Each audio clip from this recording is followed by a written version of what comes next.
انسان وہ ہوتا ہے جو اپنی زبان کو اللہ کی رضا کے لیے استعمال کرتا ہے، جو غیبت نہیں کرتا وہ انسان ہے، جو چغلی نہیں کرتا وہ انسان ہے، جو گالی نہیں دیتا وہ انسان ہے، جو زبان رکھتا ہے وہ آدمی ہے، اور جو زبان کا استعمال اللہ کی رضا کے لیے کرنا جانتا ہے اسے انسان کہتے ہیں۔ اسی طریقے سے جو پیٹ رکھتا ہے وہ آدمی ہے، لیکن جو پیٹ کو حرام سے بچاتا ہے اسے انسان کہتے ہیں۔ جو پیٹ میں صرف لقمہ حلال ڈالتا ہے اسے انسان کہتے ہیں۔ جو پیر رکھتا ہے اسے آدمی کہتے ہیں۔ جو پیروں سے چل کر مسجد جاتا ہے اللہ کی رضا کے لیے اسے انسان کہتے ہیں۔ غریب نواز نے آدمیوں کو انسان بنایا، 90 لاکھ آدمیوں کو انسان بنانے کا شرف غریب نواز نے حاصل کیا۔ اب اگر اس پر کسی کو اعتراض ہے کہ معین الدین نے آدمی کو انسان بنایا، کیا یہ جرم ہے؟ اگر یہ جرم ہے تو مجھے بتایا جائے۔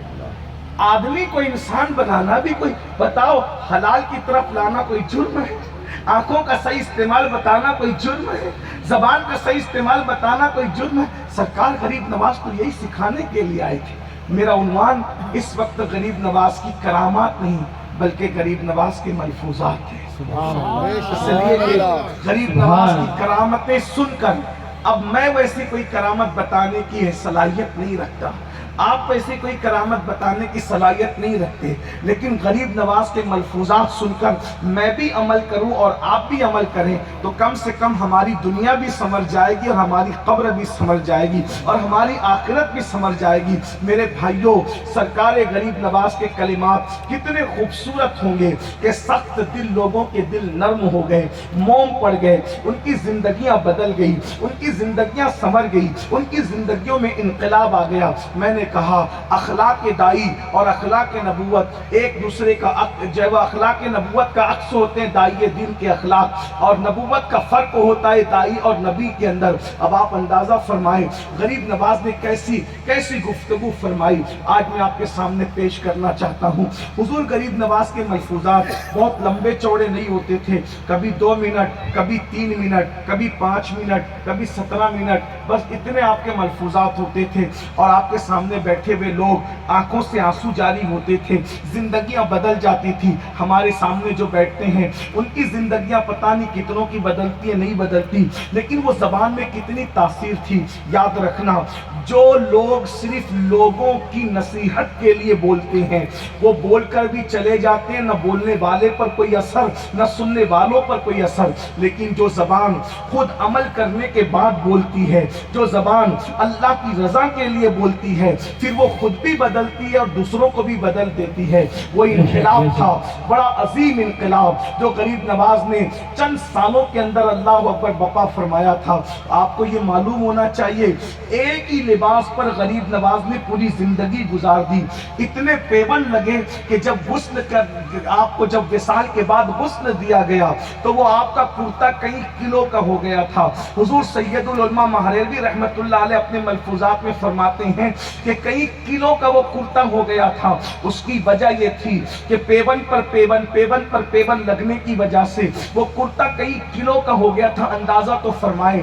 اور 3 دن کے بعد ایک مرتبہ کھانا کھاتے تھے۔ غور کیجئے، ہم ایک دن میں 3 بار پیٹ بھر کے کھاتے ہیں، اللہ آپ کو اور کھلائے، لیکن ایک دن میں 3 بار پیٹ بھر کے کھاتے ہیں، اللہ کی نافرمانی کرتے ہیں، خدا کو ناراض کرتے ہیں، خدا کے غضب کو دعوت دیتے ہیں۔ مگر وہ اللہ کا کیسا درویش تھا کہ 3 دن میں ایک مرتبہ کھاتے تھے اور صرف 3 لقمے کھاتے تھے، اور کبھی ایک ہفتے میں ایک مرتبہ کھاتے تھے اور 3 لقمے کھاتے تھے۔ اچھمبا لگتا ہے نا، مجھے ساگر کا گھاگر میں آنا اتنا متعجب نہیں کرتا، اتنا تعجب میں نہیں ڈالتا جتنا ہفتے میں 3 لقمے کھانا تعجب میں ڈالتا۔ غور کیجئے، ہمیں یہ چیز پتہ ہی نہیں ہے، ہم نے کبھی اس چیز کو ڈسکس کی ہی نہیں ہے۔ یہ بھی ہمیں پتہ ہونا چاہیے کہ سرکار غریب نواز کی پوری زندگی 97 سال کی تھی، 97 ایئرس، اور اس میں اول کے 27 سال آپ رات کو آرام کرتے تھے، دن کو جاگتے تھے، لیکن آخری کے 70 سال نہ کبھی رات کو سوئے نہ کبھی دن کو سوئے، اللہ کی عبادت میں وقت گزار دیا۔ غور کریں، نہیں سویا، آپ کہیں گے 70 سال تک کوئی نہیں سوئے؟ اب یہاں دھیان دینا، گفتگو اب آ رہی، بہنیں بھی موجود، ایسا ہو سکتا ہے کہ کوئی 70 سال نہ سوئے؟ میں نے کہا بالکل ہو سکتا۔ دو چیزیں، ایک عشق اور ایک فکر۔ سبحان اللہ، سبحان اللہ، انسان کو یا تو سبحان اللہ۔ عشق جگا سکتا ہے یا تو فکر جگا سکتا ہے۔ بے شک بے شک بے شک بے شک۔ نہ ہمارے پاس عشق ہے نہ ہمارے پاس فکر ہے، ہم دونوں سے عاری ہے، اور ہمارے یہ بوجھ زمین پہ بھاری ہے۔ زمین بھی سوچتی ہوگی یہ بوجھ مجھ پر سے کب ہلکا ہوگا، یہ گناہوں کا بوجھ، یہ پاپ کا بوجھ، یہ جو ہم اتنے کلو کے ہیں، یہ پاپ کا بوجھ ہے زمین پر۔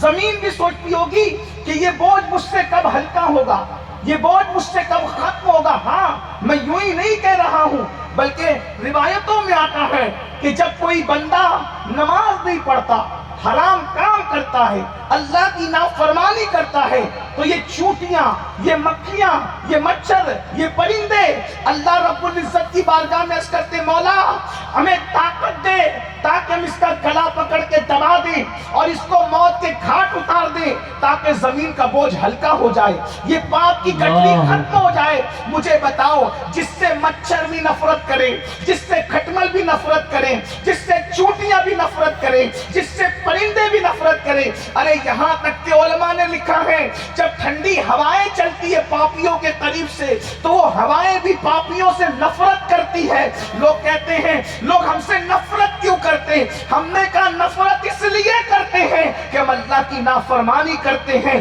جس دن ہم اللہ کی فرما برداری کرنے لگے کوئی نفرت نہ کرے، سب محبت کرنے پر مجبور ہو جائیں۔ اللہ اکبر۔ تو عرض یہ کر رہا تھا 70 سال تک کسی کا جاگنا کیسے ممکن ہو سکتا ہے؟ عشق اور فکر انسان کو جگا سکتے ہیں۔ فکر کسے کہتے ہیں؟ آئیے میں آپ کو بتاؤں۔ ایک انسان بہت تھکا ہوا ہے، بہت تھکا ہوا ہے، بہت تھکا ہوا ہے، بستر نرم نرم موجود ہے، اے سی چل رہا ہے، پنکھا چل رہا ہے، سونے کا موڈ بھی ہے، اچانک فکر ہوتی ہے میری بیٹی کو رشتے نہیں آ رہے ہیں۔ اب بتاؤ تھکا ہوا انسان سو سکتا ہے اس فکر میں؟ اس کو نیند نہیں آتی۔ اللہ اکبر۔ میرے بیٹے کے مستقبل کا کیا ہوگا؟ بولے اس فکر میں نیند آتی ہے۔ کتنے ایسے باپ اور مائیں یہاں موجود ہیں جو اللہ اکبر دن بھر کی تھکن کے باوجود بھی بیٹی کے رشتے کی فکر انہیں سونے نہیں دیتی۔ اب مجھے بتاؤ جب بیٹی کے مستقبل کی فکر تمہاری تھکن کے باوجود تمہیں رات رات بھر سونے نہیں دیتی تو اللہ اکبر جو بندہ آخرت کی فکر کرنے لگے اسے نیند کیسے آئے؟ وہ آخرت ہمیں نہیں پتا آخرت میں کیا ہوگا، غریب نواز جانتے تھے آخرت میں کیا ہوگا۔ فکر آخرت اللہ والوں کو سونے نہیں دیتی۔ یہ اور بات ہے، ہمیں بیٹی کی فکر سونے نہیں دیتی، ہمیں بیٹے کی فکر سونے نہیں دیتی، اللہ والوں کو آخرت کی فکر سونے نہیں دیتی۔ اس لیے کہ آخرت میں تو ہم نے یہ سوچ رکھا ہے کہ معاذ اللہ وہاں تو تماشا ہوگا، استغفر اللہ، لوگ تو یہ کہتے ہیں وہاں تو تماشا ہوگا۔ میں نے کہا اللہ اکبر، آخرت میں کیا ہوگا یہ حدیث میں موجود ہے۔ اللہ کے سچے رسول اب کیوں وہ نہیں سوئے؟ یا تو فکر سونے نہیں دیتی یا تو عشق سونے نہیں دیتا۔ میں پہلے فکر پر ہی گفتگو کر لوں تاکہ ہمیں بھی آخرت کی فکر ہو جائے۔ میرے بھائیوں، میری بہنوں، آخرت کیا ہے؟ آخر کس فکر آخرت نے اللہ والوں کو سونے نہیں دیا؟ تو اللہ اکبر، میرے اور تمہارے آقا سچے رسول صادق و مصدوق مصطفیٰ کریم رؤوف الرحیم صلی اللہ علیہ وآلہ وسلم ارشاد فرماتے ہیں جب قیامت کا دن ہوگا، وہ قیامت کا دن جس کے بارے میں ہم دھڑلے سے کہتے ہیں جو ہوگا دیکھا جائے گا، جو ہوگا دیکھا جائے گا، وہاں تو تماشا ہوگا۔ اللہ اکبر، یاد رکھنا دیکھنے والے ضرور دیکھیں گے جنہیں اللہ دکھائے گا، لیکن ہمیں فکر کرنی چاہیے کیونکہ اللہ کے سچے رسول صادق و مصدوق فرماتے ہیں اور حضور کی بات پر جو یقین نہیں کرتا میں اس کو سچا مسلمان ماننے کے لیے تیار نہیں ہوں۔ وہ کچھ بھی ہو جائے وہ سچا مومن نہیں ہو سکتا۔ آقا فرماتے ہیں قیامت کا دن ہوگا اور وہ دن کیسا ہوگا؟ اللہ اکبر، انسان کے سر اور سورج کے درمیان صرف ایک ہاتھ کا فاصلہ ہوگا، ایک ایک ہاتھ کا فاصلہ. آج سورج جو ہے وہ چمک رہا ہے پشت کی طرف سے, اس دن سورج چمکے گا چہرے کی طرف سے, اور لوگوں کے بھیجے ان کی کھوپڑیوں میں ایسے کھول رہے ہوں گے جیسے چولہے پہ رکھی ہوئی ہانڈی کے اندر پانی کھولتا ہے. مسلمانوں ذرا تصور کرو, ہمارے سچے رسول فرما رہے ہیں ہمارا کھوپڑی کے اندر بھیجا کھولنے والا ہے, وہ دن آنے والا ہے. بتاؤ اس دن کے لیے کیا تیاری کی ہے؟ اس دن تو صرف انہی کا بھیجا نہیں کھولے گا جو اللہ کے عرش کے سائے میں ہوں گے, باقی سب کا بھیجا کھولے گا. ہے کوئی گارنٹی کہ اللہ کے عرش کا سایہ ہمیں اور آپ کو ملے گا؟ جس کو سایہ نہیں ملے گا, اللہ اکبر, ذرا تصور تو کرنا میرے بھائی, مئی کی گرمی میں اس طریقے سے تڑپتے ہو, پتلے پتلے کپڑے پہنتے ہو, اے سی ڈھونڈتے ہو, سایہ ڈھونڈتے ہو, دوپہر میں کوئی گھر کے باہر نہیں نکلتا. میرے بھائیوں, اسی پر بس نہیں, تمہارے اور میرے سچے رسول نے فرمایا انسان پسینے میں ہوگا, اور پسینہ کتنا ہوگا؟ سچے رسول فرماتے ہیں کسی کا پسینہ ٹکنوں تک ہوگا, کسی کا پسینہ گھٹنے تک ہوگا, کسی کا پسینہ کمر تک ہوگا, کسی کا پسینہ کندھوں تک ہوگا, کسی کا پسینہ منہ تک ہوگا. کوئی اپنے ہی پسینے میں ڈبکیاں لے رہا ہوگا, اور وہ پسینے میں بدبو آ رہی ہوگی, اور اس پسینے کی خصوصیت یہ ہوگی کہ جس کا پسینہ ہوگا اسی کے ساتھ ہوگا, وہ جہاں جہاں جائے گا اس کا پسینہ ساتھ ساتھ جائے گا. اب میرے بھائیوں بتاؤ ہمارا کیا بنے گا؟ یہ فکر آخرت سونے نہیں دیتی اللہ والوں کو. ہم تو کبھی فکر نہیں کرتے, ہمیں تو فیکٹریوں کی فکر ہے, ہمیں تو بنگلوں کی فکر ہے, ہمیں تو اپنی دنیا کی فکر ہے. میرے بھائی, یہ دنیا میں بہت دنوں تک نہیں رہنا ہے, اس دنیا سے کوچ کرنا ہے. کتنا رہو گے دنیا میں؟ 10 سال, 20 سال, 50 سال, 100 سال؟ ارے یہ دنیا میں چند سال رہنا ہے, اس کی اتنی فکر کر رہے ہو جو میدان محشر میں 50,000 سال کھڑے رہنا ہے. اللہ اکبر, اللہ. یہاں تو بیٹھنا بھی ہے, لیٹنا بھی ہے, دادا گیری بھی چلنا ہے, بابا گیری بھی چلنا ہے, سب چلنا ہے یہاں. اس کی اتنی فکر ہے, وہاں بیٹھنا نصیب نہیں ہوگا. میں کہتا ہوں اگر 50,000 سال اللہ صرف کھڑا کرتا, صرف کھڑا کرتا, تو بھی ہمیں فکر ہونی چاہیے. ہم 50 منٹ کھڑے نہیں رہ سکتے, 5 گھنٹے ہم کھڑے نہیں رہ سکتے, 50 گھنٹے کھڑے نہیں رہ سکتے, 50,000 سال. کس نے کہا؟ مولوی صاحب کی بات ہوتی تو آپ مذاق اڑا کے نکل جاتے, یہ رسول اللہ کا 50,000 سال کھڑے رہے. اور اس کھڑے رہنے میں کیا ہے؟